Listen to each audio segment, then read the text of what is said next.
मैं संविधान ओपन करूँ।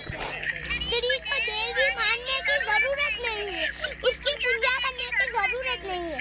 डॉक्टर बाबा साहब अम्बेडकर कहा करते थे, स्त्री को सम्मान देने और बराबर के हक देने की जरूरत है। किसी भी जन्म की किताबों में औरत को कुछ नहीं दिया, अगर दर्जा मिला और सिर्फ भारत के संविधान ने दिया, और सिर्फ भारत के संविधान ने दिया।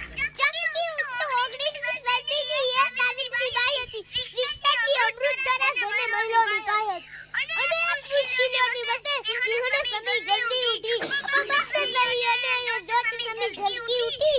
સાંસદ, કમિશનર, વડાપ્રધાન અને કલેક્ટરના નામે નારીઓનો અધિકાર છે। એ કોઈ સરસ્વતીનો નહીં, સાવિત્રીનો ઉપકાર છે, સાવિત્રીનો ઉપકાર છે।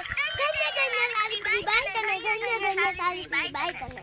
હરિદાસને નાથી કાઢો, ગોવિંદને ક્યાંથી કહો છો કે માનવતામાં માનું છું? આવા ઢોંગીઓના ઢોંગને હું નથી માનવાની, હું ભીમ પુત્રી છું, ઇતિહાસને જાણું છું, હું ભીમ પુત્રી છું, ઇતિહાસને જાણું છું। આજના મા બાપને હું એટલું કહેવા માંગુ છું કે મા દીકરીને ભણાવો, ગણાવો, એને સક્ષમ બનાવો, એને સુવિચારના પાઠ ભણાવો, એને તલવારબાજી કરતા શીખવાડો, એને પપ્પાની પરી નહીં પણ સિંહણ બનાવો, સિંહણ। તે પોતાનું રસ્તા પોતે કરી શકે।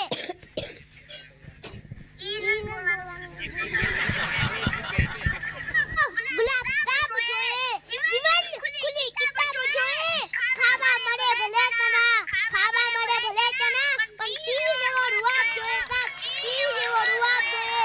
મારો થાય, પડકારો થાય, ઈ વાત છે સાબ, ઈ વાત છે। જીવન તો બધા વીવી જાય, ઘેટા, બકરા, કુતરા, મીંડા બધા વીવી જાય, પણ મોતની મજા છે સાબ, મોતની મજા છે। સલામ તો મોતને હોય સાબ, સલામ તો મોતને હોય।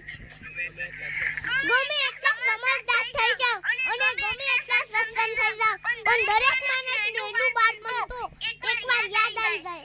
સાસુને એ સમય પણ કેવો હતો, જીવનમાં ગમે તેટલા ઊંચા પદે પણ કાગળના જહાજને વાળી ઉડાન પાછી નહીં આવે, ઉડાન પાછી નહીં આવે। સાસુ તે સપનાઓનો ખજાનો છું, મારો મજાનો છું, છે મારી ઉંમર નાની, હું પણ મોટા ગજાનો છું, હું પણ મોટા ગજાનો છું। જય ભીમ, જય ભારત, જય સંવિધાન।